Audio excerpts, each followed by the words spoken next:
And Nick, we have two teams fighting for seeding, one team fighting for a regular season conference championship. The case is not easy, but it's clear. What does Gonzaga need to do today? What does Santa Clara need to do today? Yeah, Thomas, you said it. It's great to be alongside you here on Senior Day at the Levy Center. The Bulldogs control their destiny here today. A win, and they clinch at least a share of the WCC regular season championship. They are currently tied with Pacific, and they do hold the tiebreaker over Pacific. So if Gonzaga wins today, they are the 1 seed in that conference tournament.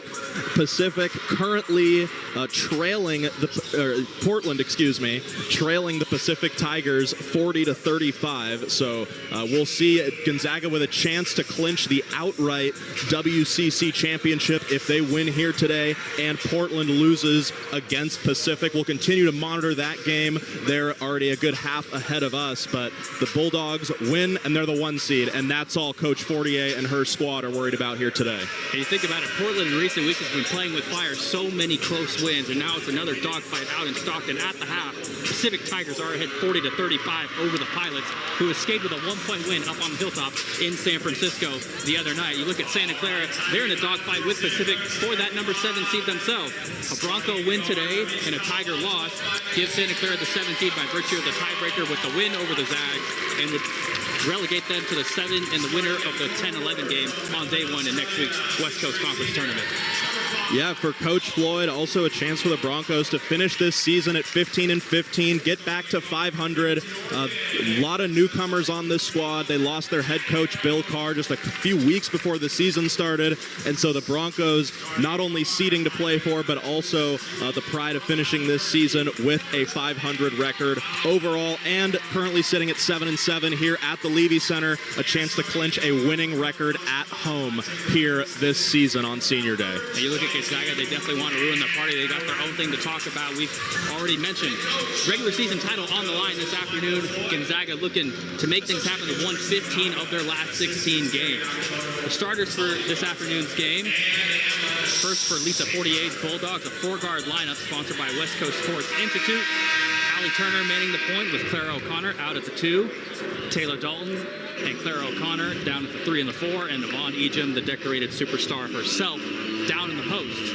Meanwhile, for Michael Floyd, it's the same lineup as usual in the backcourt. Malia Latu, Maddie Nero, and Kaya Ingram in a 3-guard lineup.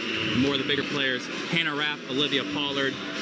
Both teams want to set the tone, Nick. It's a big day for both teams, obviously with different battles that they're trying to fight. Who needs to start out hot? Yeah, I mean, for the Bulldogs, when you look at Yvonne Ejim, forget the West Coast Conference, you're looking at one of the best players in the nation. I mean, she has a chance here, one of the seniors on the Bulldogs squad, kind of a nice moment before the game. Santa Clara also honoring them, but Ejim, the reigning West Coast Conference Player of the Year, will look to set the tone for the Bulldogs. She had 19, 10, and 8 last time these two squads met up. And for Santa Clara, look for Olivia Pollard, again, one of the seniors honored before the game, 5th all-time in 3-pointers made in program history. If she can start out hot, the Broncos will feel good about their chances today. So rematch here at the Levy Center. The Zags won the first matchup 82-56 up at the McCarthy Athletic Center earlier this year. Tied a season high in points for Gonzaga. Ejim and Pollard at center circle getting ready for the tip. Gonzaga in their road black uniforms, white trim. Santa Clara in their home white uniforms, maroon trim. We are almost off and running here at the Levy Center. We'll do it all again. So Gonzaga looking for their 20th overall West Coast Conference regular season championship, and now we're off and running here from the Levy Center. Zags going right to left here. Little up top, over to O'Connor, guarded by Maddie Nero. Ball finds its way to Allie Turner over here on the right wing, and eventually to the superstar herself, Ejim. Zags, great team that moves the ball. Also, average 17 turnovers a game, so a little bit volatile this year compared to years past. Under 10 on the shot clock with Ejim at the free throw line, spotting up over Rapp, around the world and out. To your point about the turnovers, Thomas, Santa Clara only turned this Bulldogs team over 10 times in their last meeting. They want to up that number here today. And Santa Clara hangs their hat on defense. Any more offensive contributions they can get, they will welcome. Olivia Pollard up top, superstar guarding superstar. Now Maddie Nero. Broncos under 10 on the timer. Rapp driving down the lane, floating it up and in. And the Broncos break the seal 2-0. Gonzaga pushing pace the other way with Taylor Dalton.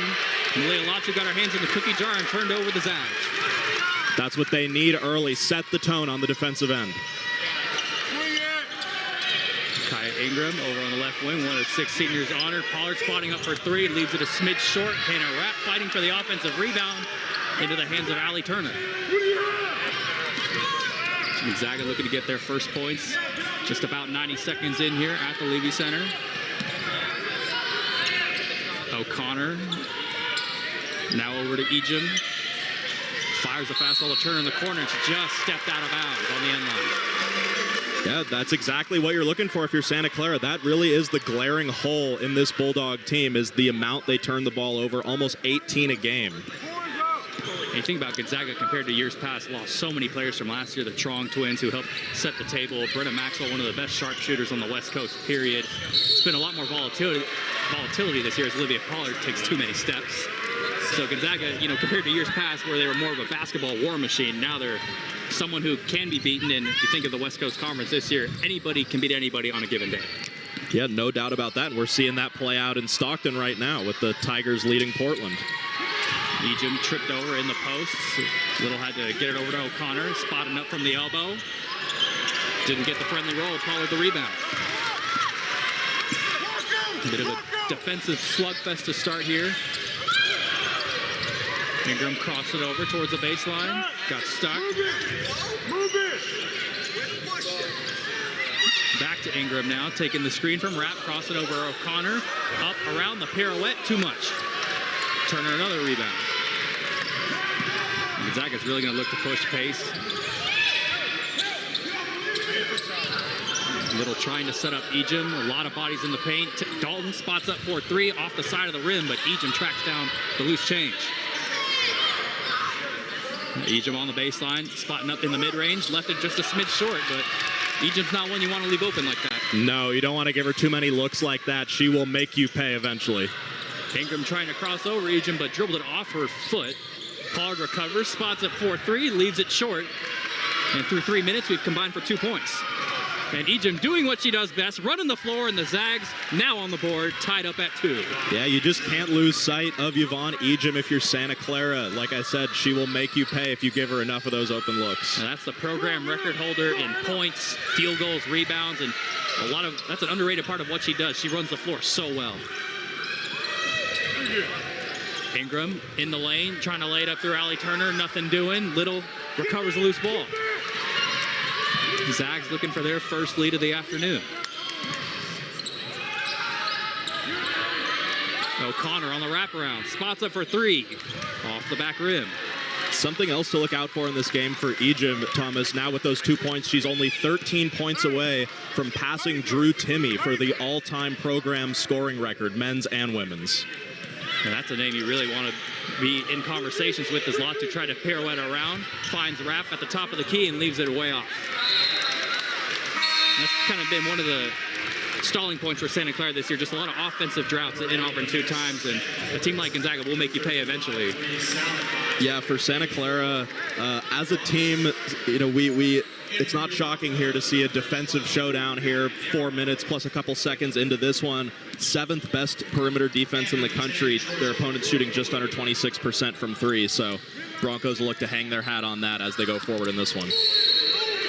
Call moving screen out here on the Bulldogs to get Bree Salenbein, who just checked in the game, on the foul. Salenbein in and Betancourt in for the Zags. For the Broncos, Georgia Grigoropoulos, the first person off the bench for Michael Floyd. Let's take a look at the Broncos interim head coach. Last home game honoring 6 seniors pregame. The Zags changing up, finding some pressure, setting it the Broncos' way. Latu spots up in the mid-range, leaves it short. Rebound Betancourt. Turner with a nice entry pass into Salenbein, who's all alone, lays it up and in. Zags got their first lead.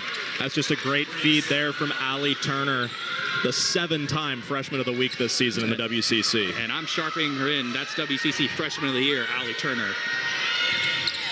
Leads the team in assists per game at 3.7 per. Ingram trying to go one-on-one against Ejim. Tough battle.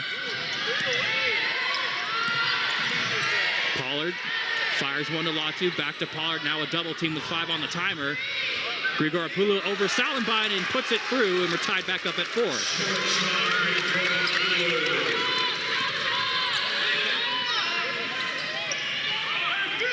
So slow start for both squads. Combined 4-15 from the field so far. Betancourt, step back tray. Cash that one for Enesh Betancourt. Nice little move off the dribble, and Gonzaga's up 3.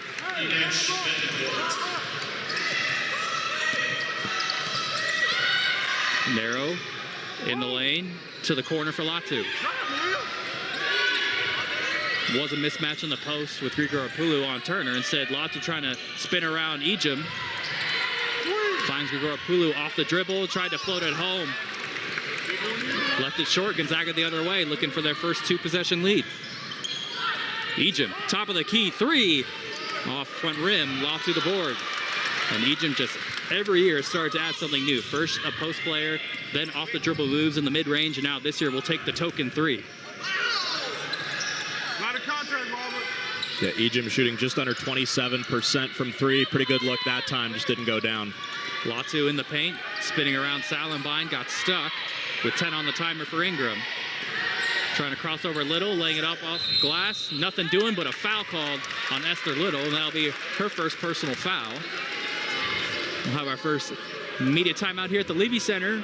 Zags by 1 possession, 7-4 over the Broncos here on Senior Day, right here on ESPN+. Gonzaga foul, number 0, Esther Little. That's her first. Us tomorrow as the Bronco boys and Santa Clara baseball take on Cal, live from Stephen Schott Stadium at 2 p.m. on ESPN+. Bronco boys currently in the midst of a 4-game set. Game 2 over in Berkeley this afternoon, and before turning it back over here to Santa Clara. Nick, your opening impressions here from the first 6+ minutes and Gonzaga's 7-4 lead. Yeah, it's been a defensive showdown here. 7-4. Bulldogs taking a 3-point lead here. 3 turnovers for the Bulldogs, 2 for Santa Clara. Both teams looking to clean that up again. Gonzaga turning it over just under 18 times a game. But both of these teams bottom 15 in the country in turnovers forced. So something's got to give here in this one. Kai Ingram heads to the free throw line for the Broncos and hits the first. Ingram so far on the season, 76% shooter coming into today. Ingram around the world and out on that second one. Loose ball tried to be saved by Grigoropoulos, eventually into the hands of Esther Little. Gonzaga heading the other way. Mount Hybens freshly into the game for Lisa Fortier. Lana Goodchild, Mia Curtis in for the Broncos. Betancourt back for Little and eventually Dalton. Dalton kicking for Hybens. Comes Betancourt on the wraparound. Salenbine tees up the left wing 3. Splash! Bree Salenbine gives the Zags a 5-point lead. Yeah, deep 3 there for Salenbine. Just under 29% from deep on the season. Salenbine can hit that. She can see someone who's stretched the floor for Gonzaga and coming off a myriad of knee and leg injuries over the course of her tenure. So good to see her out here.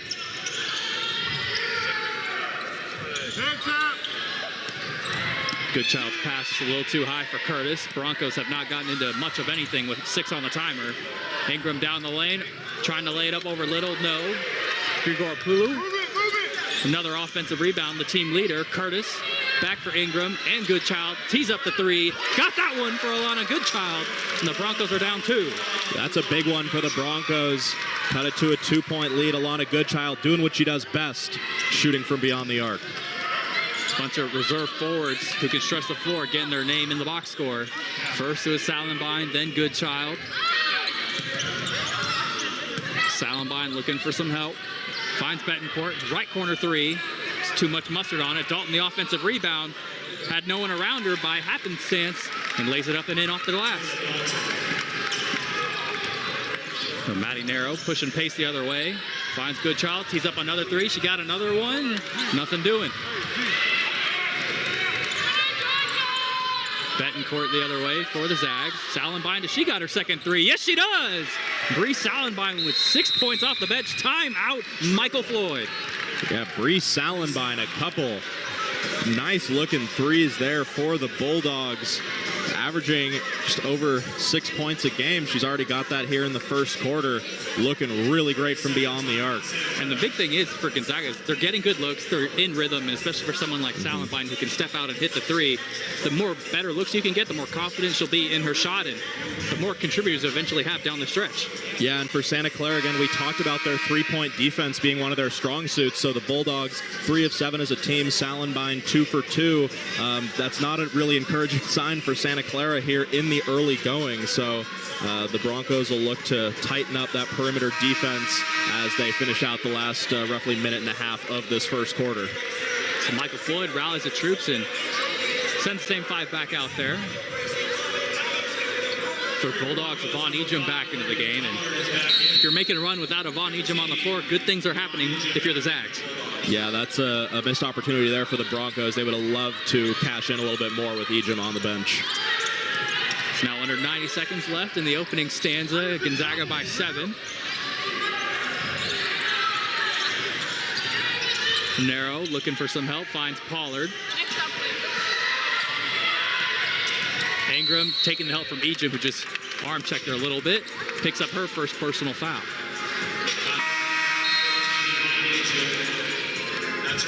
And Nick, I don't know that we have enough time in this broadcast to have the amount of praise and accolades that Yvonne Ejim has had. I mean, she's just the best WCC player in the 2020s, I think, without a shadow of a doubt. One of the best players in this century in West Coast Conference play. And I think the best time to retire her jersey alongside Courtney Vandersloot is the second that season ends for Gonzaga, as they generate another turnover with Betancourt, a little bit of hot potato down the floor. It'd be out of bounds, back to the Broncos.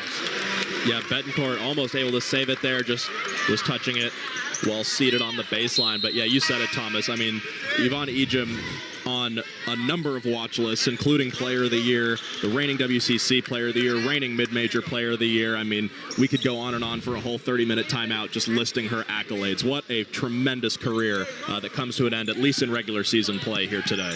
She'll have at least one game in the West Coast Conference tournament, and depending on how Gonzaga does, potentially some postseason games to play, as Irina Korolenko tees up at 3 after just checking in. Leaves that one a bit long. Betancourt coming the other way for Gonzaga. Salenbine already has 6. Look at that ball movement from the Zags. Everyone trying to get a touch and a foul on the floor. But I mean, that's a hallmark of what Lisa Fortier is trying to do with this team, is no wasted movement. If you don't have the ball, go move without the ball. Look for your teammates. It's a well-oiled machine at its best. Yeah, it's no surprise that Lisa Fortier currently sitting at 7th all-time in win percentage, just a tick under 80%, 799 winning percentage in her career. And a foul away from the ball. They're going to get Irina Korolenko pounding Bree Salenbine. Bronco foul, 23, Irina Korolenko, her second. So 2 quick fouls coming off the bench for Korolenko. Turner to inbound. Finds Ejim. She's going to go to work. Runs over Hannah Rapp, and that's an offensive foul in Yvonne Ejim's second. Yeah, great job by Hannah Rapp there, drawing the charge and getting a turnover for Santa Clara. And Lisa Fortier immediately to the bench. Esther Little and Taylor Dalton in, Ejim and Turner out. So now I think a lot of the responsibility now lies in the balance between Bree Salenbine and Mount Hybens in the post. So Latu coming the other way. It's game shot clock just about even if Santa Clara wants to wait.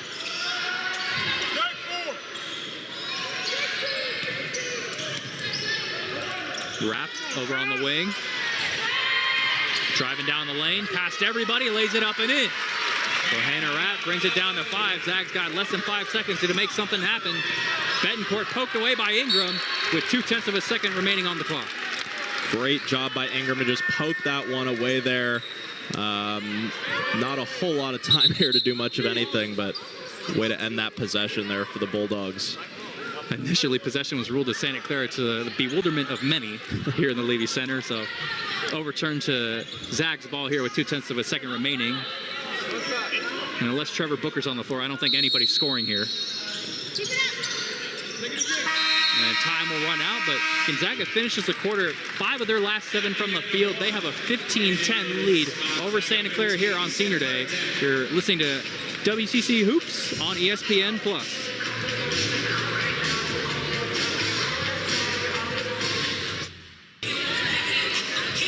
Back live here at the Levy Center. Gonzaga with a 5-point lead at the start of the second quarter.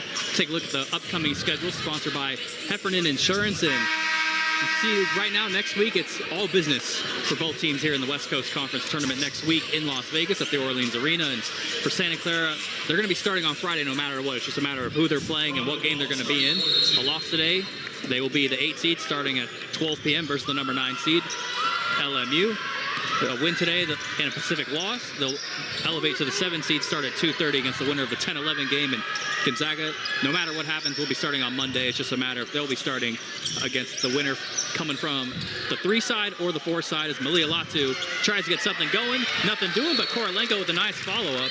Looks like Esther Little went down in a heap, down in the paint. Lisa Fortier absolutely incensed at the officials that nothing was called amidst the physicality. We'll hope for the best for Esther Little. I didn't get a good look at what happened. I also missed that, Thomas. When the crowd dispersed there under the basket, Little was clearly in a lot of pain along the baseline. As you see Latu driving to the paint, a little bit of an arm push off. That doesn't seem to be the case. Oh, shoulder into the side by Malia Latu. That's really it. Just lowering the shoulder a little bit, and nothing malicious about that, but certainly could have been called an offensive foul. Yeah, certainly could have. Not an egregious no call, but yeah, just caught Little in the wrong spot, it looks like, as she's being tended to along the baseline, being helped up now. Encouraging sign for Coach Fortier and the Bulldogs. Yeah, that's definitely going to hurt. I don't want a shoulder from any T1 player. No doubt about into my that. midsection. I'm good. So Esther Little, we'll take a look at her, but we'll catch you on the flip side here. 15-12 Gonzaga over Santa Clara here from the Levy Center. Ladies and gentlemen, please welcome to the floor your Santa Clara dance team. Back at the Levy Center after that review. Today's game brought to you by DevCon Construction, building the future of Santa Clara athletics, and by Lux Bus America, covering more ground in more places. Thomas Dunn, Nick Pecora. Back at the Levy Center, officials went to the monitor, determined nothing additional from that. Call stands as it was on the floor, which was no call. Yeah, and for Santa Clara, an opportunity here. 2 fouls on Yvonne Ejim early. Chance to maybe go on a little bit of a run with Ejim off the floor. McKinley Dalen off the bench for the Zags. First action today, Allie Turner finds Hybens on the roll. A little bit of traffic in there, almost saved by the Broncos. The Gonzaga ball on the baseline.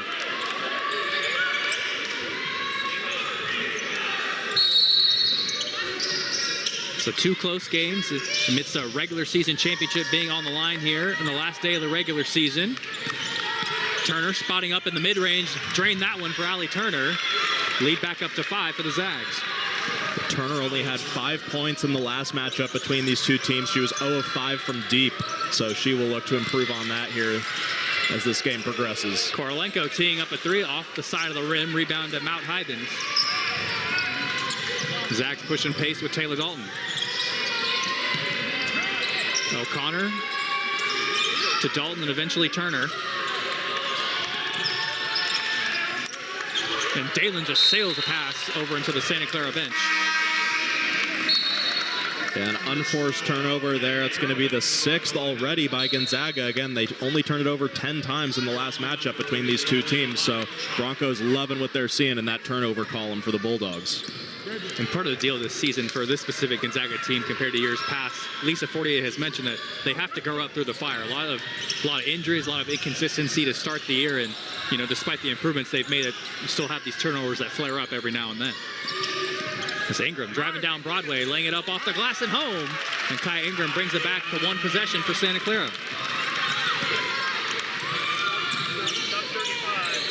O'Connor using the screen from Hybens. Out for Turner. Draws a double. Hybens almost had Dalen on the roll, just missed her. Instead, Dalton going to drive down the lane herself with 10 on the shot clock for the Zags. Dalen cross court for Dalton. Tees up a left wing 3. Off off the side of the rim. Rebound tapped out of bounds. Santa Clara basketball, and I looked very close to being Gonzaga possession. I was going to say, yeah, I thought that might have gone off Olivia Pollard along the baseline, but my opinion does not matter, fortunately. Yeah, they pay us to be here, not with the whistles, but as much as we like to think it sometimes.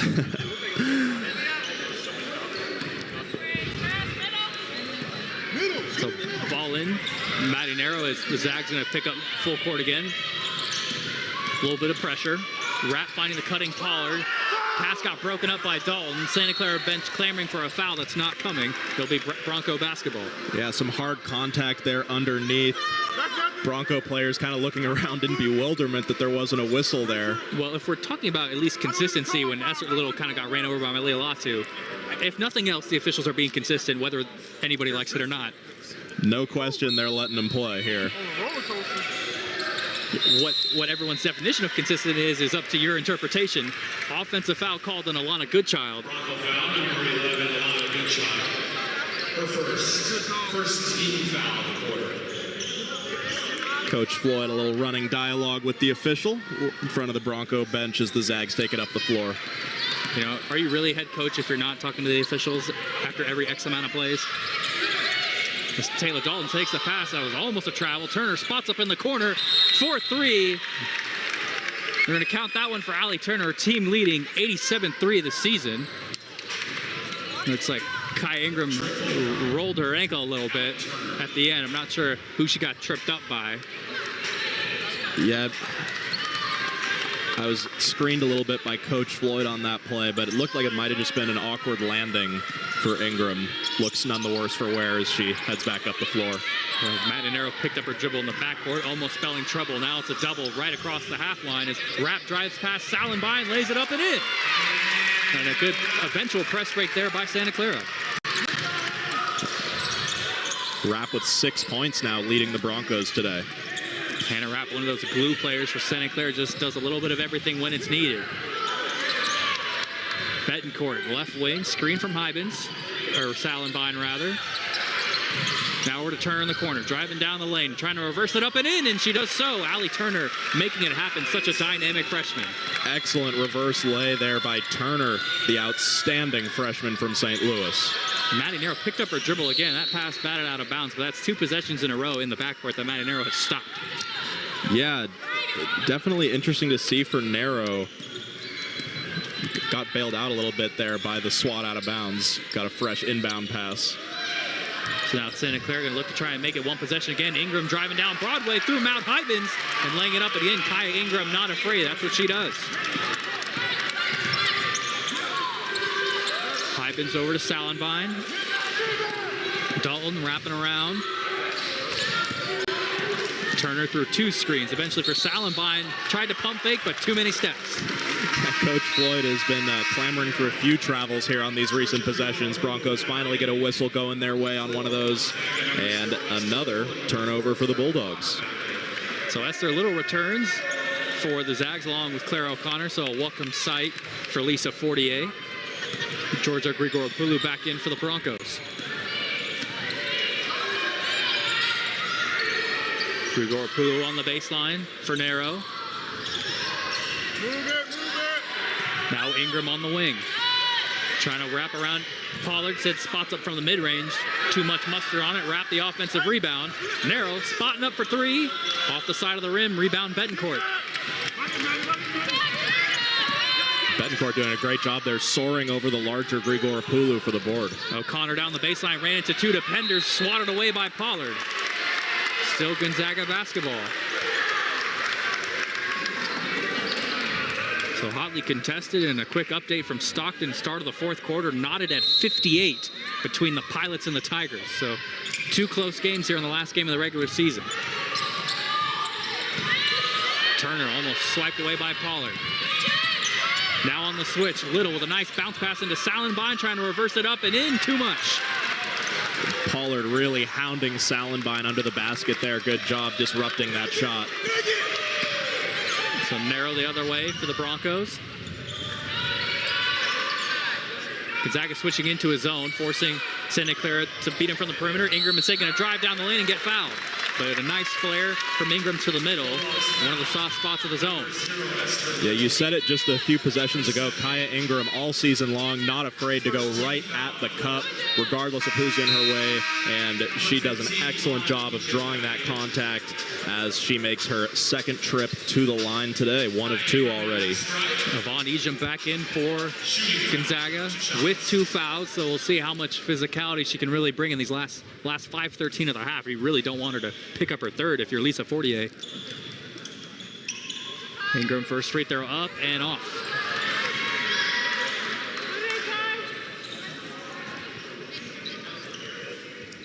Yeah, Ejim, the prolonged stint on the bench with 2 fouls, only 1 of 4 from the field, 2 points, so a pretty quiet day so far for the Zags star.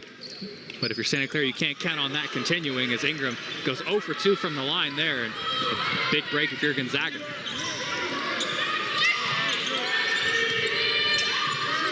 Salenbine thought about spotting up for 3. Said hands it off to O'Connor. It's leather larceny there from Kaya Ingram. In transition, laying it up off the glass. Counted in a foul for Kaya Ingram. That's what she does. Aggressive on defense, turning it into transition offense for Santa Clara. Just a tremendous effort there on both ends by Kaya Ingram, getting her hand in there, poking it away from O'Connor, and finishing on the other end and getting back to the line as she is so gifted at doing. Oh, that's a little bit of an instant redemption, if you will, if you're Kaya Ingram, and Santa Clara hoping that she can convert this and one. Ingram drains that one and got a 1-point game. So Gonzaga the other way. Scoring drought is now over 2 minutes for the Zags. O'Connor probing for Hybens. The nice post-to-post pass. Ejim lays it up to Grigor Apulu and a foul. Ejim making her first trip to the line today, shooting just a tick under 80 from the stripe on the year, 79.9% for the 5th year. At the line for Bulldogs, Yvonne Ejim, shooting foul shots. So Ejim with 2, trying to make it a 3-point lead. First one off front rim.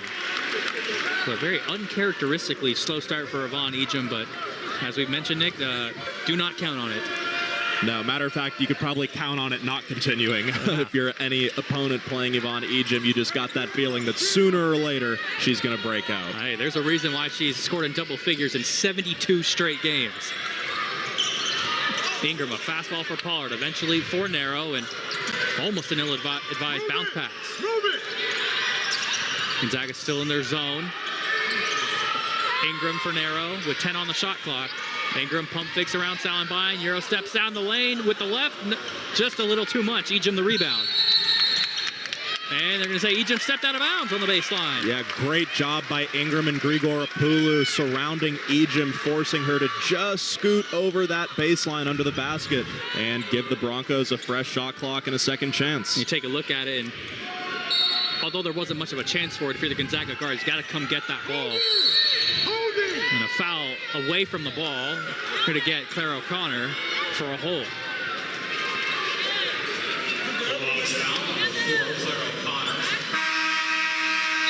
So O'Connor now with 2 fouls. And that's a very efficient shooter off the floor. So Narrow to inbound for Santa Clara. Now only down 2.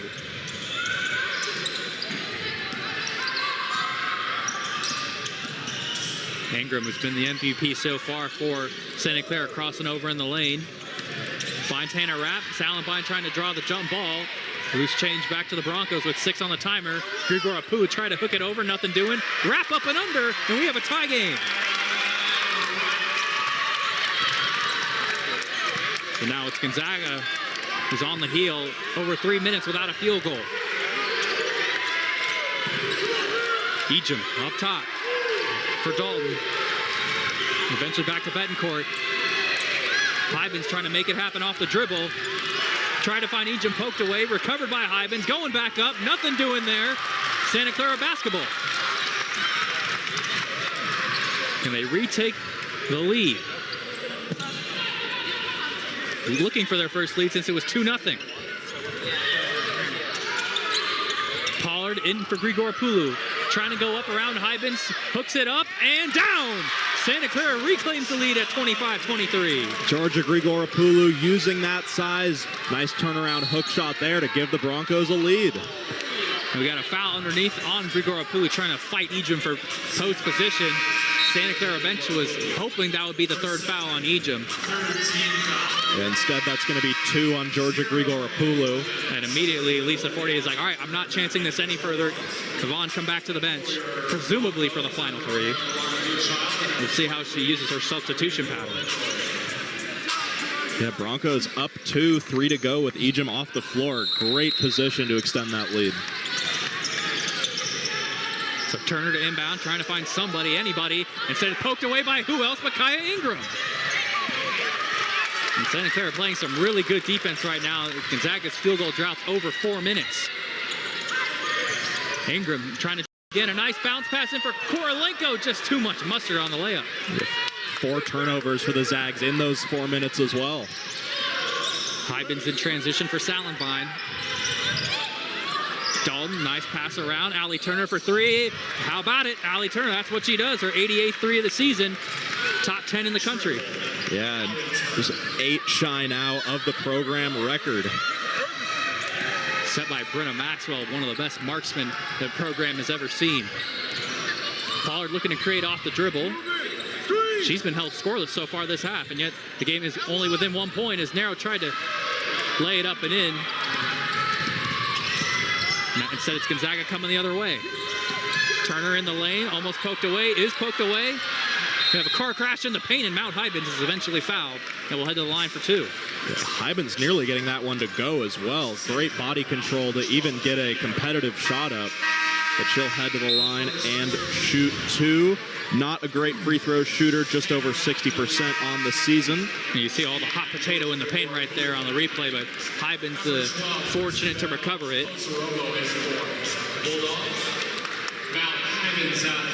Christabel Oso-Robo in for Lisa Fortier for the first time this afternoon, going deeper into her bench. Hybens' first free throw up, got it.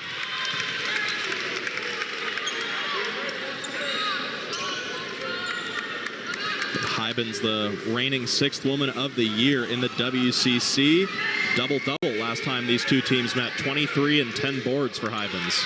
Hybens goes 2 for 2, leads back to 3 for the Zags. Under 2 minutes to play here in the opening half. Well, if you thought this would be easy for Gonzaga or Portland today, you are sorely mistaken so far. Latu, top of the key for Pollard. Still scoreless for Santa Clara. Narrow tees up a right wing 3, and that goes down for Maddie Narrow. We're tied back up at 28. Maddie Narrow getting on the board with her first field goal. A deep 3 from the right wing for Narrow. Oso-Robo, top of the key for Turner. Trying to get some post position for Esther Little. Dalton now on the wing. 10 on the shot clock for the Zags. Into Hybens in the post. Trying to turn it around. Swatted away by Grigoropoulos.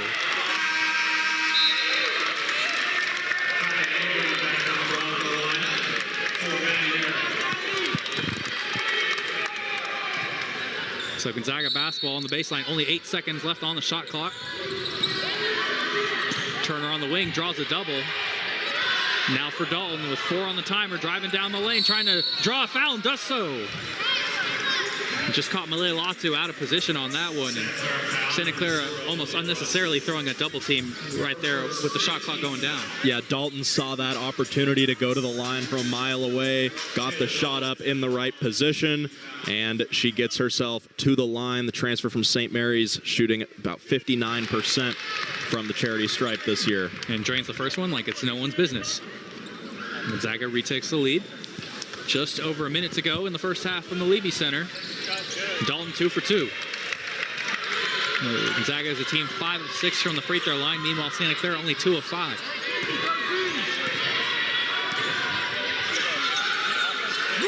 The Zags still going zone. Ingram trying to find somebody. Michael Floyd clamoring for his team to move without the basketball. And they're now all of a sudden with 10 on the shot clock. Pollard pump fakes around Little, drives for Rapp. Corner tray, all three of those for Hannah Rapp. And Santa Clara reclaims the lead with 30 seconds remaining in the half. The Broncos' best three-point shooter, Hannah Rapp, hadn't hit one yet today, but she hits one right there to put herself in double figures with 11. About a 6-second difference. Game and shot clock here at the end of the half. Turner now for Little. Gonzaga looking to reclaim the lead before heading to the locker room. Hybens tees up a three. Off the back rim. Rebound Latu. Fought for. Shot clock now dark with 10 seconds and counting. Pollard fires one to Rapp. Pump fakes around Turner. Spots up in the mid-range. Off the front rim. Grigor Pula with a second on the clock. Whistle called and a jump ball. We'll see if they just dismiss the half or put a few tenths of a second back on the clock. Yeah, I thought the whistle came a few tenths of a second before the horn, but they're going to say, what do I know? They're going to say, that's enough. We're out of here. We're off to the locker room. We want our break. So after the first half, Santa Clara has the 1-point lead over Gonzaga here on Senior Day from the Levy Center. We'll have more from halftime here on the other side on ESPN+. Back at the Levy Center, halftime, Santa Clara 31, Gonzaga 30, alongside Nick Pecor. I'm Thomas Dunn, and now take a look at the West Coast Conference standings sponsored by Lou Nardi's Markets. And if you're sitting there at home trying to figure out the seeding for next week's tournament and you ask yourself, is this a mess? Yes, it is. Very much so a mess with pretty much everybody. Think about it, Gonzaga, Portland, top of the table. Currently with under 5 minutes remaining in Stockton, it is Pacific 72, Portland 68. And I know that matters a lot. A lot of folks listening in from Spokane, from Portland, and from Santa Clara. Talk about that matchup itself. Santa Clara holds on to win this game and Pacific loses. The Broncos would be the 7th seed by virtue of their win over the Zags. The reverse of that, if Portland holds on to win and Santa Clara wins, Portland will be outright WCC champions, the number 1 seed. If Gonzaga wins, Portland loses. Gonzaga's outright WCC champions, and they will be the number 1 seed in Vegas. But Nick, as we've kind of talked about, Gonzaga's the team that controls their destiny here. If they just take care of business, which they haven't necessarily done so yet. Yeah, you said it. I mean, the fans listening at home are interested in all these scenarios, but for Coach Fortier and her Bulldogs, the math is simple. Win, and you're the 1 seed. That's all they care about. But you said it. Both the Bulldogs and Portland right now finding themselves trailing the Pilots in a little more dire situation than the Bulldogs are with under 5 to play, now trailing by 6 in Stockton. And you know, these final games of the year are always a little bit more fun when there's some scoreboard watching to do. All 4 of these teams with a little something to play for. The Bulldogs and the Pilots, especially with the potentially an outright WCC championship on the line. Certainly a share of first for the Bulldogs if they win, and the first seed in Las Vegas. Are you implying that we're going to have to go full Kevin Harlan in a few minutes? We're calling both games, Thomas. We might very well have to, ladies and gentlemen, but you look at the other parts of the WCC table, 9, 10, and 11 have been set. LMU at the 9, Pepperdine at the 10, San Diego at the 11 for next week's tournament. The rest of the mid-pack is also a mess. As Washington State they have clinched the number 3 seed, but Oregon State, San Francisco, St. Mary's all fighting for 4, 5, and 6 here on this last day of the regular season. And I don't know if I can really begin to describe what those types of scenarios are like. So many season splits along that front, but lots of teams trying to make things happen on the last day of the regular season. Over 30 games have been played, and it all comes down to this here as we turn the page into March. Yeah, we're looking forward to it now. Less than a week away from the WCC tournament. Amidst all that chaos, it'll be straightened out very shortly here, and we will know who will be the matchups at the Orleans Arena in Las Vegas, Nevada this upcoming weekend. And we'll both be there next week at the Credit Union 1 WCC Basketball Championship, so if you come see us, come flag us down, as Nick almost just made a play as you saw that ball go errant there on your guys' screen at home. But we'll turn it over to head coach Michael Floyd in a video of him mic'd up at practice. We'll catch you on the other side for more halftime talk from the Levy Center here on ESPN+. The Levy Center almost past the halfway point now here at halftime. Today's game is brought to you by Pizza Chicago Santa Clara, serving the community since 1991, and also by One Workplace, creating spaces that inspire and transform the way you work. So Thomas Dunn, Nick Pecor sitting here courtside. A little bit of these halftime stats, if you noticed, Nick, Gonzaga's been pretty efficient from the field, all things considered. It's just those 10 turnovers that are they're hurting them, and it's really the big reason why they're behind right now. Yeah, you said it, Thomas. 5 of 11 from deep, too, are the Bulldogs. So for Santa Clara, a team that usually holds opponents to just over 25% from deep, that is a glaring issue for the Broncos. But 10 turnovers, that first half total from today matches their total from the entire game last time these two teams matched up. So the Broncos doing a good job of turning the Bulldogs over here on Senior Day, but they're taking a little bit of a step back in that three-point defense and their defense all around. I mean, the Zags 10 of 23 from the field. Yvonne Ejim did pick up 2 early fouls, which was a blessing for the Broncos. Spent a lot of that first half on the bench, just a tick under 10 minutes on the floor for Ejim in the first half. So I would look for Santa Clara to try and draw some more contact against Ejim. Maybe if she can pick up that third foul here early in the second half, that could make the calculus a little interesting for Lisa Fortier as she looks to manage that rotation. Esther Little and Clara O'Connor also with a couple fouls on the stat sheet for the Bulldogs. Hey, you take a look at those splits on the screen right there. It looks a lot prettier for Gonzaga, and rightfully so. And one of the things where Santa Clara started to become a lot more physical in this game is the Zags entered today top 5 in the nation in rebounding margin at plus 10.6. So Santa Clara to only be -4 in that department had been a lot cleaner. 8 assists versus only 4 turnovers. Meanwhile, the Zags 10 turnovers versus only 8 assists. It's really just been a lot of clean game rather, and a lot of play on the margins that has kept Santa Clara into this 1-point lead at this point. Yeah, for a team in Santa Clara that averages just under 15 turnovers a game, that 4 turnovers at the half number, Coach Floyd is absolutely loving that, especially being +6 over this Bulldogs team. Well, the thing is, Nick, they don't assign wins and losses after 20 minutes. We got 20 more coming around on the other side. Santa Clara by 1 over Gonzaga. WCC title on the line here on the last day of the regular season, right here on ESPN+. Back here at the Levy Center, almost time for the start of the second half between the Zags and the Broncos. Take a look at some of these first half highlights, and the ball movement for Gonzaga was good early, then some trouble, and then Santa Clara made a little bit of a run, but some nice shots making there from Brees Allenbine. Yeah, Brees Allenbine was on fire, couple threes in a row for Allenbine and for Gonzaga. You said it, Thomas, this is a team that moves the ball pretty well, but they can fall into a little bit of a trap turning the ball over. They've done so 10 times already. They do so almost 18 times a game on average. Nice steal and finish on the other end there by Kaya Ingram, who's played a pretty good game for the Broncos on both ends of the floor as well. It's been a lot of the secondary scores making things happen so far. Olivia Pollard and Yvonne Ejim, the leading scorers for both teams, have combined for 3 points here in the first half. Not how we drew this one up at all. Yeah, if you're Santa Clara and you were to tell Coach Floyd pregame, hey, Olivia Pollard's going to be scoreless at the half, I don't know that he would predict a 1-point lead heading into the locker room, but that's exactly where they find themselves, thanks in part, as you said, to only 3 points for Yvonne Ejim, affected by some early foul trouble. So we'll see if the Broncos are able to get Ejim even further to that brink, currently sitting on 2 fouls as the Zags start the second half with the basketball. All right, we are off and running here for the second half. Portland and Pacific in a tie ball game with under a minute remaining in Stockton. Turner for the Zags, out for O'Connor. Spots up in the corner for 3, leaves it short. Little the offensive rebound. Really good offensive rebounding guard. She just gets herself in such good position consistently. Dalton in for Ejim. Over on the baseline, trying to get around Pollard. Working with the left hand, lost it going up. Blocked once, blocked twice, out of bounds. Gonzaga basketball. Yeah, Olivia Pollard, couple rejections there against Ejim. 2 block shots in the first half for Pollard already. So she has been a factor on the defensive end for the Broncos. Turner inbounding, finds Ejim. Jumps right up, finds Turner. Wing triple up and down for Allie Turner as the shot clock expires. Allie Turner, another clutch shot. 3 for 3 from deep now for the Zags sharp shooting freshman. And continuing to be just so efficient from the field. Someone who's so mature and so poised for just being just a freshman. Ingram down the lane, tried to find Narrow in the corner, got poked away. Gonzaga looking to leave no doubt in this second half.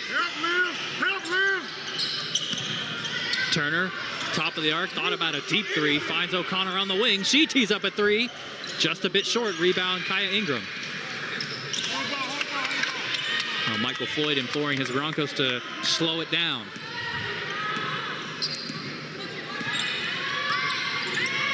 Narrow on the wing. Trapped by Turner, and Ejim finds Latu. Now out for Ingram. Tees up a right wing three herself. Around the world and out. Rebound Ejim. Great look there from Ingram. Shot went halfway in and out. Now to O'Connor on the wing. Cross court for Turner. Wants her 4-3 of the game. She's got it. Allie Turner now only to 6 threes away from Brenna Maxwell's single season record. Timeout Michael Floyd. 16 points already for Allie Turner. Broncos were able to contain her in last month in Spokane. 5 points for Turner in that one, but a completely different story here today. Gonzaga setting the tone out of the break. 6-0 run. Trying to make it happen for a WCC championship on ESPN+. Back live here at the Levy Center in the final seconds over in Stockton. At the replay monitor, they're tied at 83 with under a second remaining. Come back here, Gonzaga's lead is now 5 after they were down 1 at the break, and Nick, they're setting the tone. Look at today's game, brought to you by Rapid Office Automation, providing technology for your business, and by West Coast Sports Institute, where medicine meets rehab. So Bronco ball out of the break. Latu trying to drive around O'Connor. Finds the release valve and Rapp. Rapp in the paint, hands it around for Latu. Tried to lay it up. Little got a piece of it. Out of bounds, Gonzaga basketball.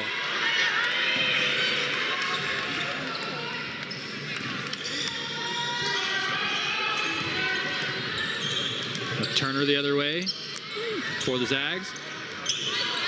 She's been absolutely electrifying to start. O'Connor tees up a 3, and Marinero body checks her, and that'll be 3 free throws.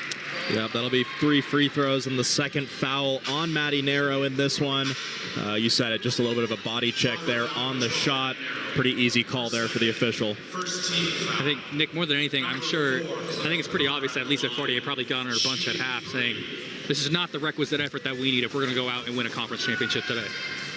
Yeah, no doubt about it as the first one goes down for O'Connor. The Bulldogs yet to turn it over so far in this third quarter. So in the first couple minutes or so, they've cleaned up that a little bit as far as the ball movement is concerned as O'Connor sinks the second.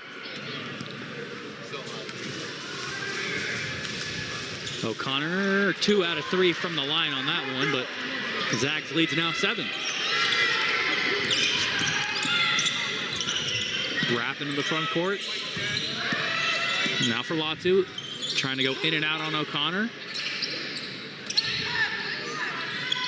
Ingram, top of the arc. She was big for Santa Clara in the first half. Now doubled off by Ejim and Turner. Instead, stolen away by Taylor Dalton, but recovered at the death by Marinero. 5 on the shot clock. Rapp tees up a corner 3 and got it for Hannah Rapp. The deficit back down to 4. Second tray of the day for Hannah Rapp. 14 points leading the squad so far. Now it's O'Connor the other way for the Zags. See if they get Yvonne Ejim going. Only 3 points on 1 of 6 shooting. O'Connor in the corner. Now for her star player, working off the dribble, spotting up in the mid-range, floats it home. Yvonne Ejim starting to go to work. Yeah, Ejim just raising up over Pollard there. Impressive, slamming on the brakes, burying the jumper. Merrow doubled off at the point of attack, and she calls another timeout. And Gonzaga playing some really inspired defense to start, really doubling off the ball handlers as they wrap around these screens. They are, yeah, very sort of playing with a purpose are the Gonzaga Bulldogs coming out of that break, and they lead it by 6. So Gonzaga foot on the gas so far. The lead is now 6, as Nick mentioned. We'll see if they can finish it off here on ESPN+.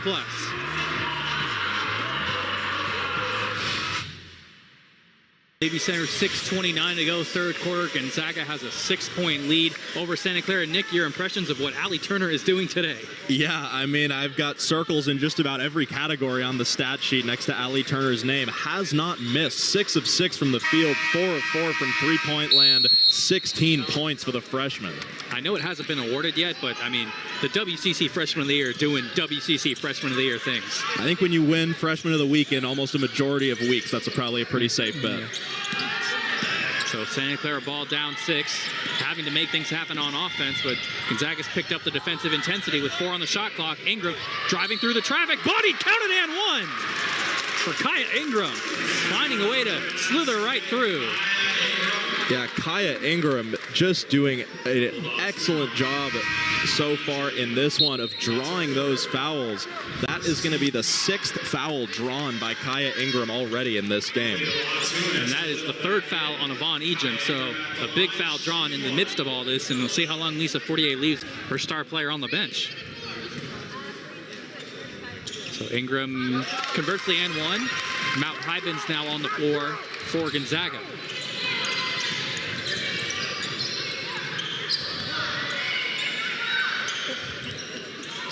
Dalton on the wing for Hybens.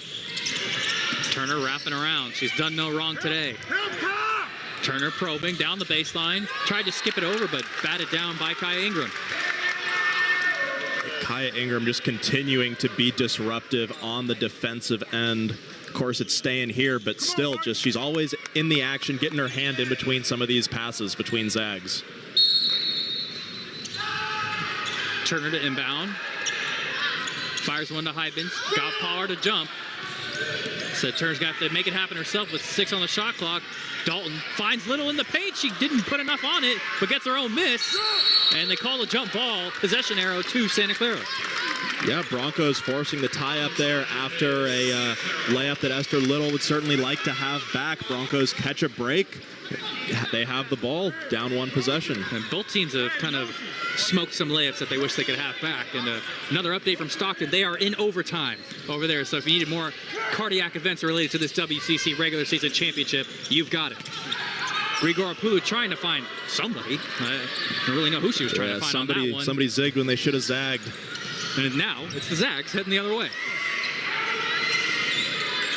Little now for Salenbine. Wraps around Pollard, floats it up and down. Bree Salenbine now up to 10 points.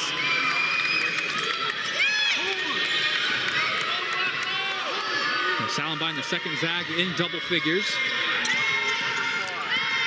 Latu, and you see the Zags once again doubling the ball handler on the screens. Pass it around. Ingram tees up a 3. Got that one too. Kaya Ingram making it happen. She's up to 14. Yeah, first triple of the day for Ingram. That's her 5th made field goal. So these two teams can't shake each other. Salenbine, can she tee up another? Yes, she does! Bree Salenbine coming to play on the last day of the regular season. Keeps her perfect day going. Now 3 of 3 from 3. And Bree Salenbine is putting on a clinic from deep. Allie Turner and Bree Salenbine are combined 7 of 7 from 3. Secondary scoring right when you need it with Yvonne Ejim struggling.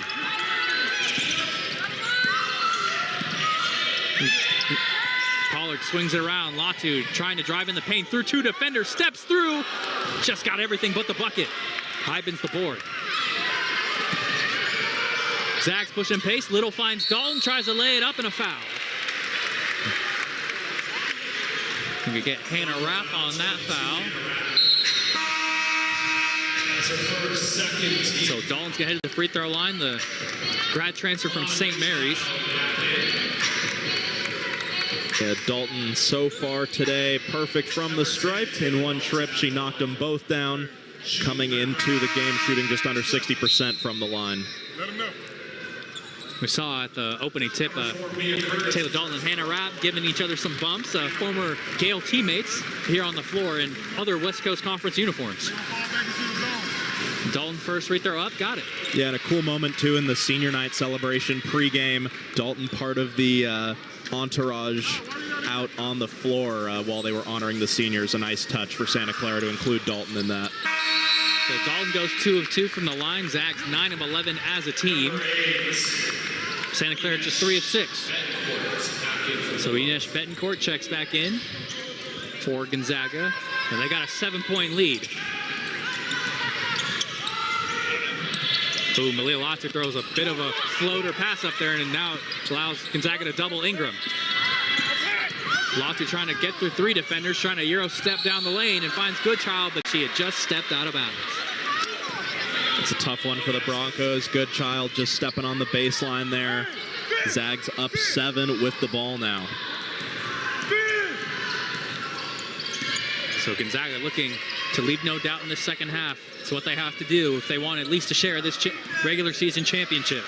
Salenbine trying to find Hybens in the post. It's batted away by Latu. Latu in transition. Got stuck, finds Pollard. Spots up in the mid-range, too much on it. Rebound Salenbine. Pollard still scoreless, 0 of 3 from the field now. And it's really those 3 shot attempts is probably the bigger number than just being scoreless by itself. Salenbine, she got another one in her, leaves that one short, but I don't blame her for teeing that one up at all. Not at all, not at all. How could you after what we've seen so far in this game? Something to look out for the Broncos, too. A couple possessions ago, we saw Alana Goodchild step on the baseline. Broncos had 4 turnovers in the first half. They're already up to 3 in the first just under 7 minutes of this third quarter. So Broncos not quite matching that first half pace. Now the offense going to have to run through Mount Hybens and Bree Salenbine for at least the foreseeable minutes. Curtis trapped around. Goodchild wanted in the corner. They didn't get it to her as Bree Salenbine has a little bit of a leg kick and commits the foul. It's going to be number 2 on Salenbine. That's her second team foul. So Gonzaga or rather Santa Clara basketball side out. Excuse me.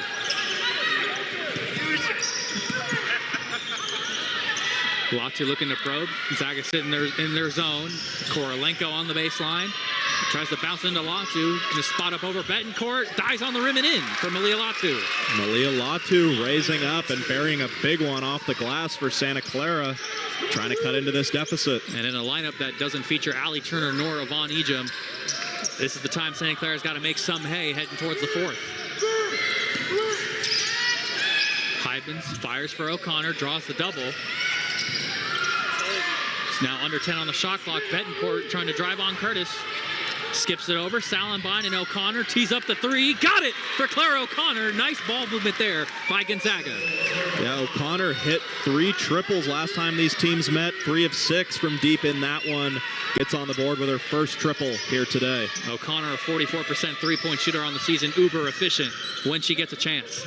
Narrow doubled off in the corner. Salenbine trying to get it in rotation, and she commits another foul, and that's her third. So 2 players apiece now for Gonzaga with 3 fouls. And 2 key ones at that. Yeah, 2 key ones. Something to look out for sure. Down the stretch here as Mia Curtis gets ready to inbound and Salenbine hits the bench. So now a lineup that has no Turner, no Ejim, no Salenbine, and you have to wonder where this offense is going to come from if you're Gonzaga. It certainly feels like now's the time for Santa Clara, trailing by 8. If there was ever a Zags lineup you were going to cut into this deficit against, it would be this one that's on the floor right now. Korolenko finds Goodchild in the corner. Back to Korolenko, tees up the wing 3, leaves it short. Offensive rebound, Curtis. So a fresh 20 for Santa Clara. Down 8. Latu trying to get through several defenders. Nothing doing there. Ripped away by Dalton. Dalton trying to get around. Korolenko steps through. Doesn't get the roll. And a push on Santa Clara. Over on the baseline, they're going to get Mia Curtis. A great play by Dalton there to just rip the ball away and take it up the floor, and then able to draw the foul along the baseline under the basket.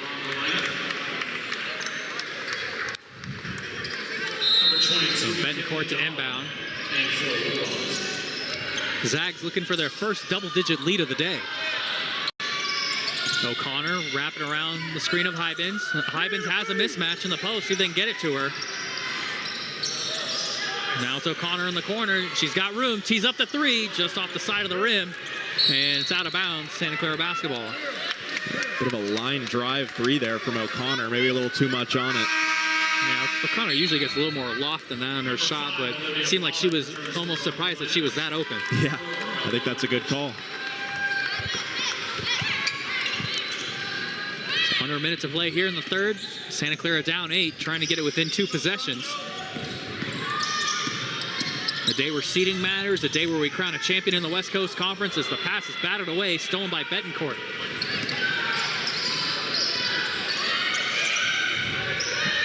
About a 12-second difference, game and shot clock here. O'Connor on the wing. Trying to set up Hybens. And Hybens discarded Korolenko in the post, and they call it. That's big for the Broncos. Zags had a chance to extend their lead into double digits on that possession. Now the Broncos with a chance to edge a little closer. So shot clock dark. Santa Clara with a chance to get it within 2 possessions here at the end of the third. And force an all-important, all things considered, everything in fourth quarter for both teams. Korolenko with 6 on the timer. Pollard in the corner, guarded by Dalen. Cross court for Narrow. Tees up the left wing 3. Off the side of the rim, rebound Hybens. And we will head to the fourth. Gonzaga up 8, looking for a share of the West Coast Conference Championship at minimum. 10 more minutes to decide who's going to win the regular season title right here on ESPN+.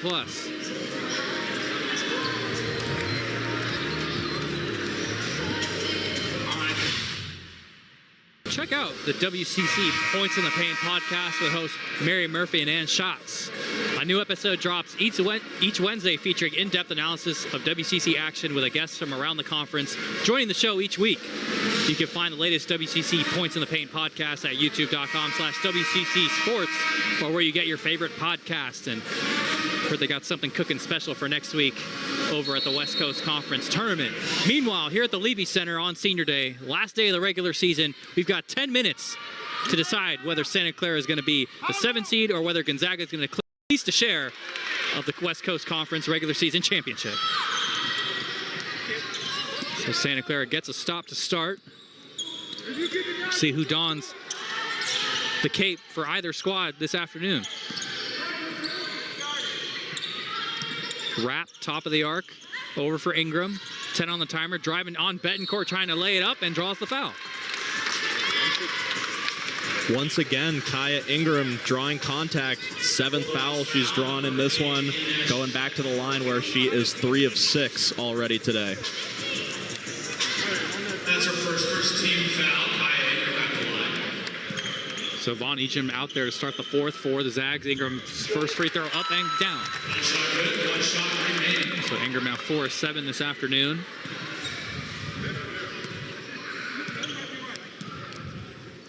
Ingram second, up and down. 5 of 8 from the line so far. Deficit trimmed to 6.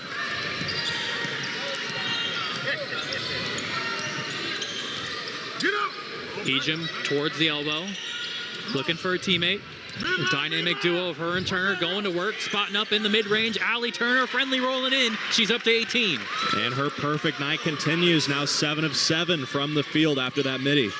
And assistant coach Stacy Kleinsmith tells Allie Turner, when you're not shooting, I'm angry at you. And a nice piece from Greg Lee, the spokesman review, saying how they found Allie Turner over in the back ends of Chicago.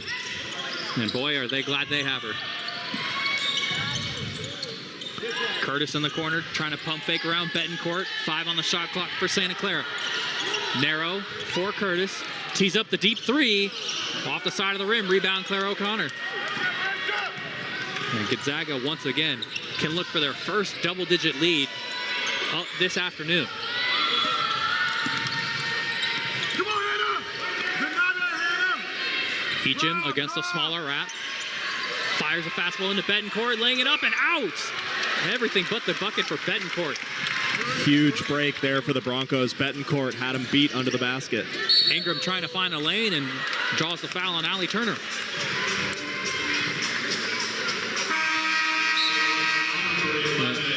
And ladies and gentlemen, we've got an official result from Stockton. Portland, once again playing with fire, this time in overtime. They defeat the Pacific Tigers. So what does that mean for all of you watching at home? If Santa Clara wins this game, they will be the 7th seed, and Portland will be outright WCC champions. If Gonzaga wins, they will be co-WCC champions with Portland. However, they will be the 1 seed come next month, not this upcoming Monday, but the Monday after in Las Vegas. So a turnover there from Santa Clara. The goal's not easy for both teams, but it is clear. Salenbine on the wing, in for Ejim. She's only got 5 today. Jumper off the side of the rim, rebound eventually into the hands of Ingram. Ingram, Euro stepping around. Turner swatted away by a combo of Betancourt and Turner. Did Kaya Ingram again, just fearlessly driving at the basket. Had her shot rejected that time, but again showing that willingness to just go right at this Bulldogs defense. I'm going to give that block personally to Allie Turner. going straight up there on that one. It seems the official score agrees with you. That'll be a first. Now over in the corner. Broncos trying to cut the deficit. Narrows three. Hits off the backboard and rim, but does not go down. Ejim now over for Turner. Eventually Salenbine. She's been torching the Broncos all game. Made Hannah Rapp fall down and lays it up and in. Bree Salenbine doing it all. The first double-digit lead now for the Bulldogs. Rapp trying to get some revenge. Tees up the left wing three. Got it. All three of those for Hannah Rapp. And just these two teams can't really seem to shake each other right now as Gonzaga pushing pace. Ejim, top of the arc. Finds Salenbine. Now for Turner. Under 7 to play at the Levy Center. Betancourt spotting up in the mid-range. Got it. Ines Betancourt with a nice shot. Lisa 48 calls time. So Gonzaga's lead now up to 9 with 6:45 remaining. We will take the media timeout along with them, but these two teams can't shake each other. Can Gonzaga finish it off here in the final 6:45 right here on ESPN Plus? TV Center, 6:45 to go. Gonzaga by 9 here in the last day of the regular season.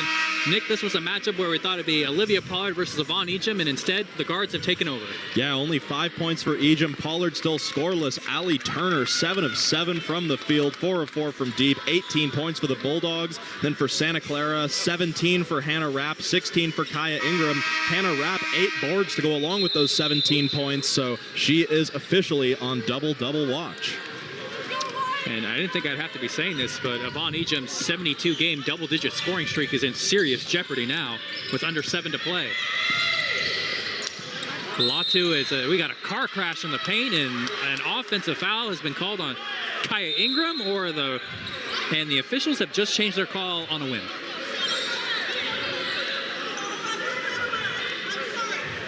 So an erroneous whistle, and now they're going to call Yvonne Ejim for her 4th foul, and I imagine that nobody is happy with anybody right now. No, and yeah, a little bit of a confusing moment there along the baseline. The official, as you said, just kind of changing the call there. Lisa Fortier not thrilled with the change of heart. I don't blame her at all. Like, as much as maybe that was a foul for Ejim for running over Ingram, there's no reason for this mass amount of confusion. So, with that said, Ejim now has 4 fouls, and now that double-digit scoring streak is in serious jeopardy. Pollard up and under, finally on the score sheet. 56-49 with 6.5 to play.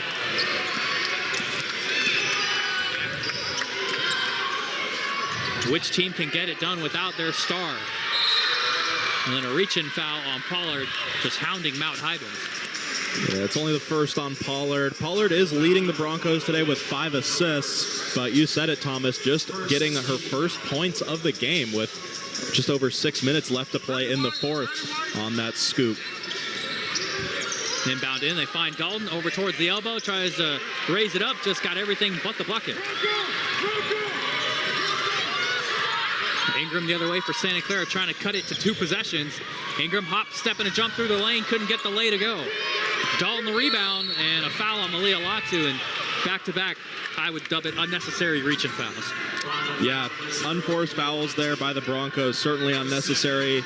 Latu going to pick up her 2nd.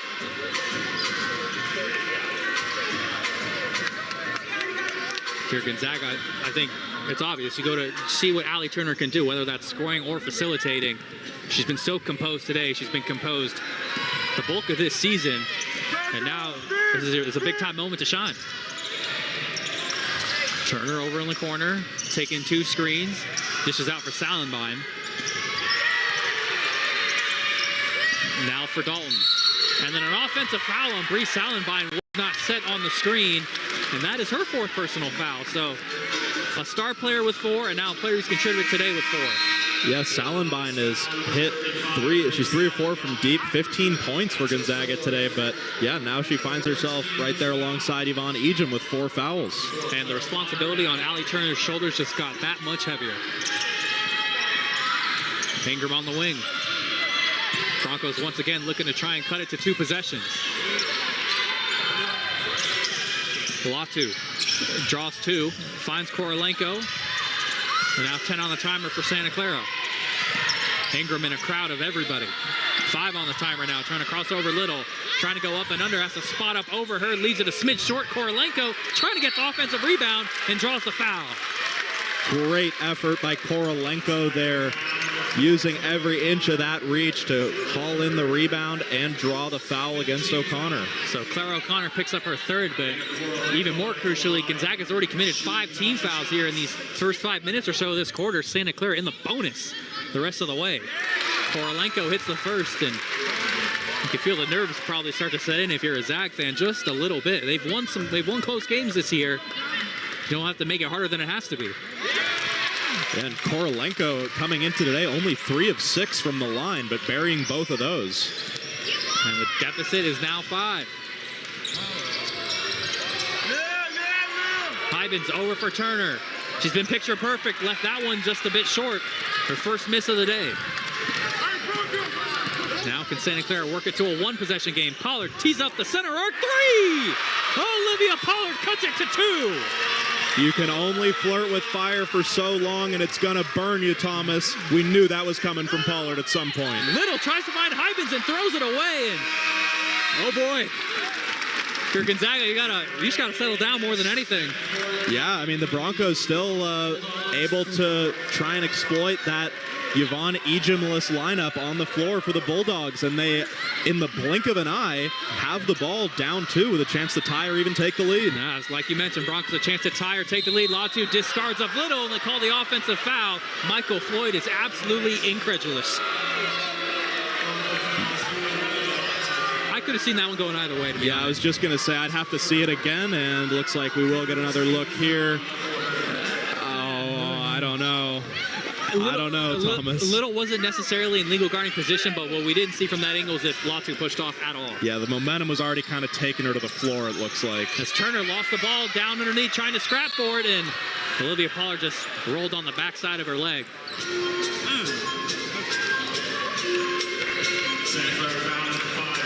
Oh, we got an electric 4:16 remaining here at the Levy Center.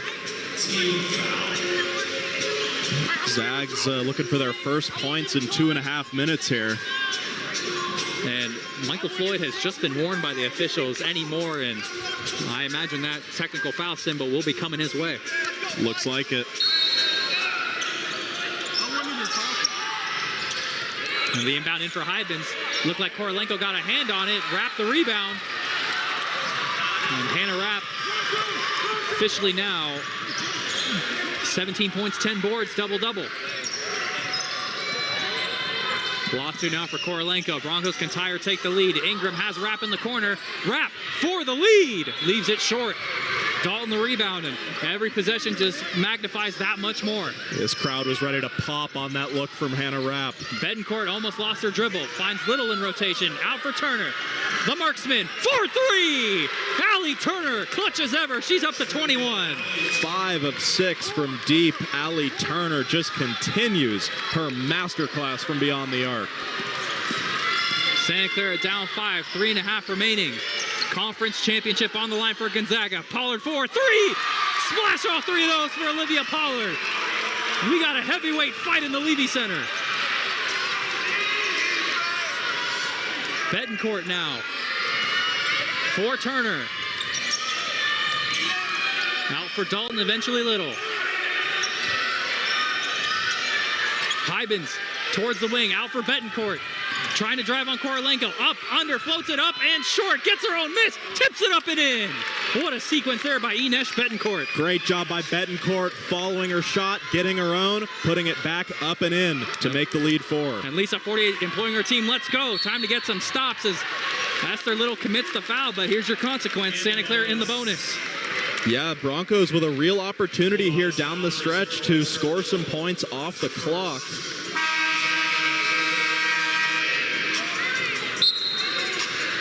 And Yvonne Ejim back into the game for Lisa 48 with 2:44 remaining and 4 fouls.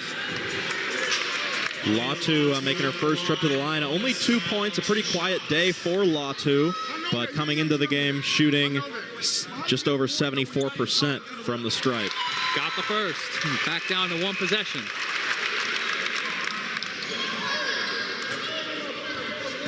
Santa Clara with everybody back. Latu's second one down. Back to a 2-point game.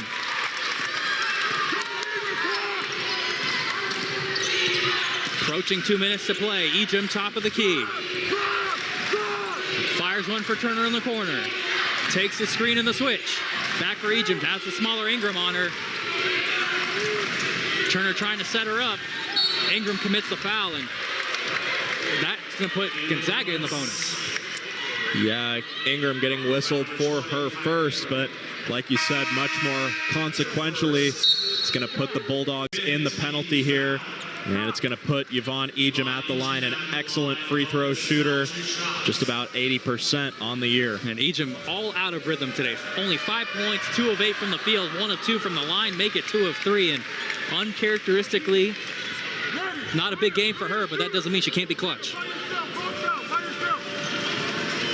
Ejim's second free throw up and got it. Back to 2 possessions for Gonzaga with 2:24 left. She's going to hit the bench here. Going to be offense, defense the whole way. You want as much physicality as you can pretty much get there if you're Lisa Fortier. So Maddie Nero getting the instructions from Michael Floyd.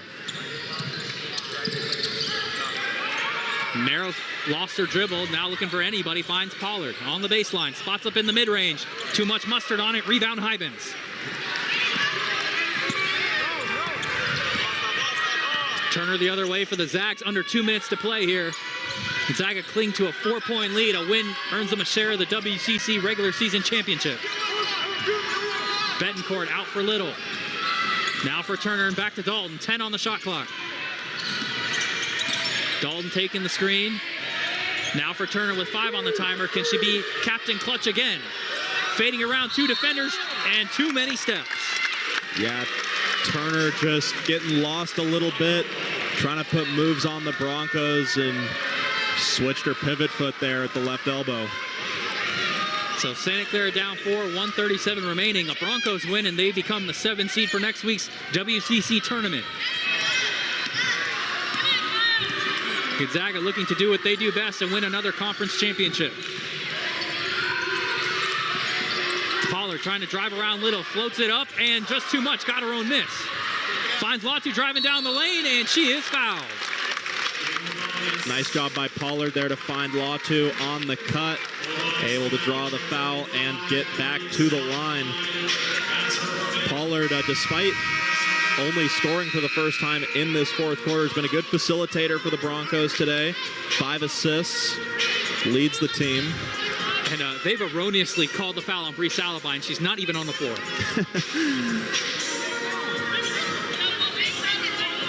Yeah, I don't know how you missed that. That's pretty bad. Yeah, that's a tough one. And now they have officially corrected it to Inez Betancourt. I bet Bree Salabine just sitting there on the bench is like, what just happened? Sometimes you just have those days, you know? That's the dog days of the season. All right, we'll reset it. Bree Salabine now back in the game with 4 fouls. Lost it to the line for 2 with 1:21 left. Trying to get it back to 1 possession. Drains the first. Latu up to 5 points now. 3 of those coming from the stripe. Latu's second free throw down, 63-61. 80 seconds remaining and counting at the Levy Center. Zags by 2. Should a jump ball occur, possession arrow to Santa Clara. Vaughn Ejim getting the instructions from Lisa Fortier. Oh, Ingram almost had a beat on that one. We approach 1 minute to play, 10 on the shot clock. Vaughn Ejim for Turner in the corner. Screen from Ejim. Draws Pollard, spots up in the mid-range. Captain clutch for Allie Turner. Lead back to 4. Allie Turner has hit a number of shots in this one, potentially none bigger than that. Clutch time for the freshman. Ingram on the wing. 43 seconds and counting. Bounce pass into Rapp. Over Hybens. Way too much on it. Rebound Turner. And only an 8-second difference between game and shot clock. Santa Clara has to foul now. And they foul Bree Salabine. In the bonus, Santa Clara foul number 20, Pat Ingram. Her second. So Salenbine to the line for some clutch free throws. Yeah, Salenbine on the year, 74% free throw shooter. Has not gone to the line yet this afternoon. A lot of good child. So 32.1 seconds left in this war of a basketball game. Lisa 48, 3 timeouts left in her pocket. Michael Floyd only left with 1. And the jump ball possession still in Santa Clara's direction. So Salenbine free throw up, got it. We talked 3 minutes ago, Nick. Each possession has more magnitude by the next. Salenbine looking to make it 2 clutch free throws. Got it. So Gonzaga by 6, 32 seconds remaining. Michael Floyd not going to call timeout. It's still only a 2-possession game with the Broncos taking it up the floor. Well, they got to go. They have no time to be lollygagging like this. Ingram trying to drive. It's bounced off her leg. What a clutch deflection there by Taylor Dalton. And Lisa Fortier going to use one of her 3 remaining timeouts to advance this ball. And you can feel the sales just come out of the arena at the Levy Center for a lot of the home fans. Yeah, you said it. Just absolute deflation here from the Santa Clara faithful on that deflection out of bounds. The math just got a whole lot tougher for Coach Floyd and the Broncos. So if you're Lisa Fortier, you're just imploring your team, keep it clean. You know, in the first half, that was a bit of a struggle for the Zags. 10 turnovers, only 5 this half, so doing a good job in that department. It's all about finishing now. Get it to your guards or Von Ejim, depending on who's inbounding. Let them shoot their free throws. Make Santa Clara either burn more time or burn their last time out, depending on what Michael Floyd intends to choose from there. Yeah, and it's tough if you're Santa Clara. Only 4 turnovers in that first half, 8 in the second half. So the team's kind of flipping their tendencies from the first half. So the 5 on the floor for the Zags: Ejim, Dalton, Salenbine, Betancourt, and Turner. For the Broncos: Narrow, Ingram, Curtis, Pollard, and Latu. Come on, Maddie. Come on, Maddie. Inbound into Ejim in the corner. She is fouled. So she will have 2. And with 7 points, we talked about it. That 72-game double-digit scoring streak still in jeopardy, but a good chance to get ever closer. Yeah, as long as the Zags can continue getting the ball to Ejim, if she's able to knock both of these down, she'll be sitting on 9. Possible she could be heading back to the line a second time down the stretch here. So Hannah Rapp and Alana Goodchild in for the Broncos. Offense-defense substitutions. Esther Little in for Allie Turner. Broncos only got 1 timeout remaining. Ejim leaves her first free throw short, so a little bit of a lifeline. Still 2 possessions for now. Broncos need all the breaks they can get right here. Ejim looking to make it a 3-score game. Does so. Michael Floyd does call his final timeout. So Michael Floyd using his final timeout. Going to advance it into the front court now. And Nick, you mentioned the math is hard. You're down 3 possessions, 23.6 remaining. Where do you go? You need something quick. I mean, we saw it on the last possession. Santa Clara taking maybe a little bit more time than they would have liked to get something going on the offensive end of the floor. They do not have that luxury. Down 3 scores here for the Broncos. See who they put out there. I mean, we've seen Alana Goodchild knock down some big shots this season from 3. It'd be nice if the Broncos could get an inbound to Goodchild, get her a good look quickly. But even then, you know, it's a 4-point game, and you have to play the foul fest a little bit. And you look there on screen, you see the person who's been doing the damage for Gonzaga, Allie Turner, hasn't really put a foot wrong today. Doing what she does best, getting to her spots, staying so composed, and really being enabled to do what she does at the highest level. I think that's the big thing from her coaching staff. They enable her to go out and be aggressive, and you're seeing it pay off in a big way so far if Gonzaga can hold on today.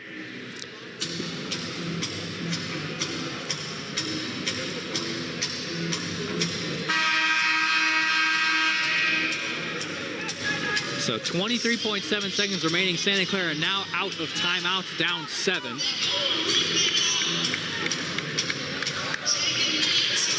Five on the floor for Gonzaga: Dalton, Little, Salenbine, Betancourt, and Ejim. For the Broncos: Goodchild, Rapp, Ingram, Narrow, and Pollard. Narrow to inbound from the Bronco bench. Gonzaga looking to become WCC co-champions with a win today. Become the 1 seed in next week's West Coast Conference Tournament. Narrow looking for Goodchild. Now into Pollard. This is taking way too much Broncos time. got to go. And Pollard lays it up. No, way too much. Ejim the board. And the Broncos are going to let it play out. And Gonzaga, you are now WCC co-champions. Their 20th overall in program history. They and Portland, after a war of a conference season, will share the conference crown. With today's win, Lisa Fortier moves to in a tie for second all-time in WCC coaching wins alongside Jim Sollers of Portland. And Nick, when the going got tough and when things got tight, it was Gonzaga who made it happen just on the margins. It was. I mean, credit the Broncos. They never let the Zags get too far out in front. They led by as many as 10, but every time it looked like the Bulldogs might be building some momentum. Broncos hit some timely shots, got some takeaways to keep it close, but you said it, down the stretch, Gonzaga showed they wanted it more. Turnover differential in the second half favoring the Bulldogs, so the Broncos just not taking care of the basketball as well as they would have liked, and Allie Turner, an absolute masterclass for Gonzaga. 9 of 10 from the field, 5 of 6 from deep to go along with 23 points, the freshman leading the team. And that'll be an electric locker room celebration, I'm sure, in the coming minutes as the Zags head back to the locker room. WCC co-champions alongside Portland with today's result. The Zags will be the #1 seed in next week's West Coast Conference Tournament. They have a bye all the way to the semifinals as the 1 seed. They will be waiting from the 4 seed and onwards bracket with Oregon State and the rest of the field along that side. And you mentioned it, Nick. How about Allie Turner? Game ball without a shadow of a doubt. Yeah, no question about it. Allie Turner really picking up the slack. Yvonne Ejim, by the way, we mentioned it throughout the game, finishing with 8 points. So that is it for her double-digit scoring streak. But Turner more than picking up the slack for Gonzaga, along with Bree Salenbein, so 3 of 4 from deep, a few big ones throughout this game. And all around a good team effort from the Bulldogs, really covering for Yvonne Ejim, who's been the person all year for the Zags. A little bit of a slow game today, but they picked up their superstar in a big way today to secure that share of the regular season championship here in the WCC. And now let's take a look at our player of the game, sponsored by Rabbit Office Automation. And I have a feeling it's going to be quite obvious who this one's going to be. And it's Allie Turner with just an absolute masterful performance, so composed for Gonzaga. We saw a little bit earlier from those last few minutes, Turner just making it happen. And you see it as a play of the game goes on right there. Hybens eventually over for Betancourt, and just all that wrapping around Betancourt late in the game, getting that tip in, and that was a key sequence because Santa Clara was within 1 or 2 possessions right there and could have easily taken that the other way and either tied or taken the lead. Yeah, that's one of those critical possessions down the stretch. There's a few of them in every game where the momentum can turn on a dime. Broncos could have gotten something going there, trailing by 2.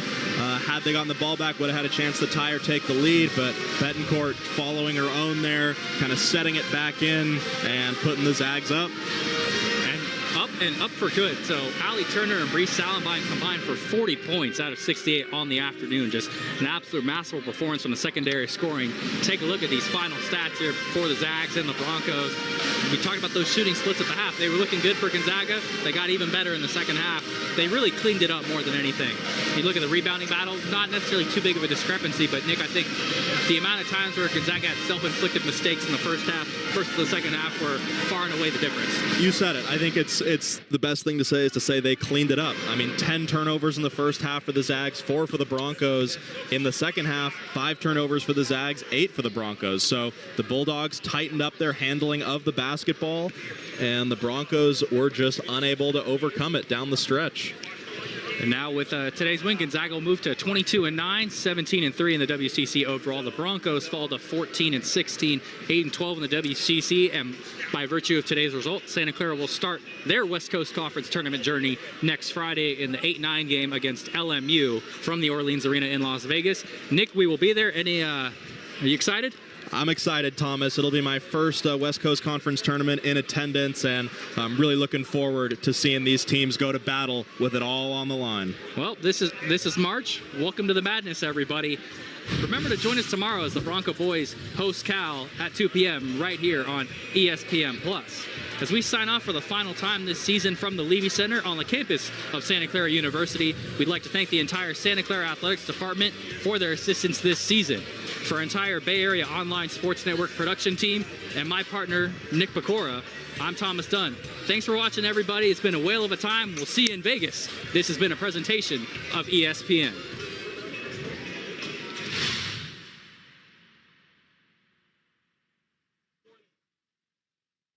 Tegler, her stepdad Tremont Van Leer, and TT Molly. Ladies and gentlemen, number 4, Mia Curtis.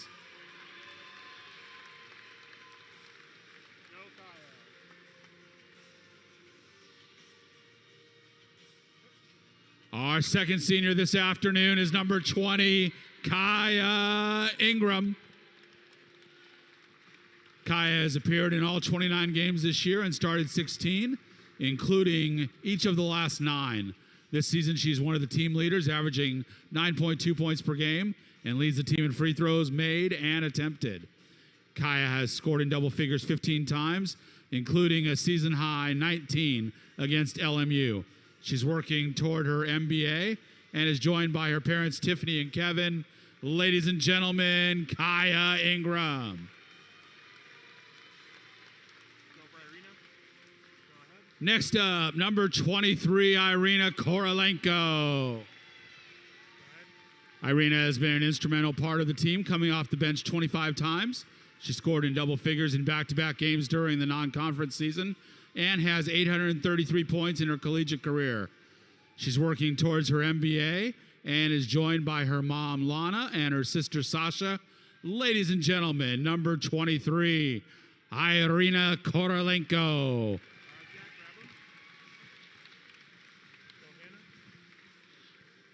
Our next senior is number 22, Hannah Rapp. Hannah has started all 29 games this season and is second on the team in rebounding with 4.9 per game.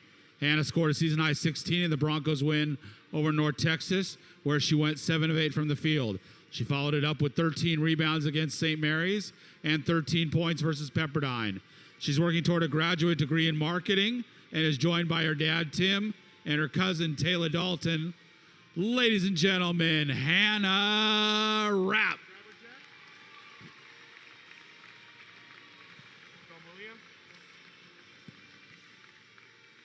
Up next, number 0, Malia Latu. Malia is second on the team with 10.6 points per game. She has 68 assists. She's started 28 games this season and has a stretch of 10 games in a row in double figures where she averaged 14.8 points per game during that stretch, twice setting a career high with 21 points. She's working toward her degree in business management and is joined by her mom, Lorita Achika, her dad, Sione, her brothers Jeremiah, Nano, Valen, and Daraj, and her grandma Alvina Achika. Ladies and gentlemen, Malia Latu.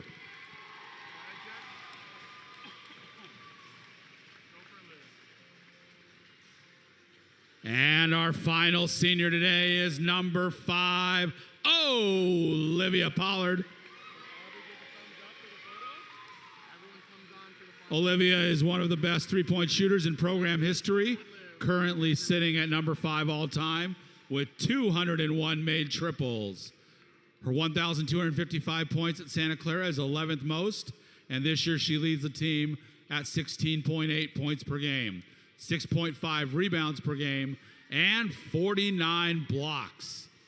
Pollard also leads the team in field goals and three-pointers made while averaging 36 minutes per game. She's working toward her degree in child studies and is joined by her parents, Liz and Steve. Ladies and gentlemen, one more time for number 5, Olivia Pollard.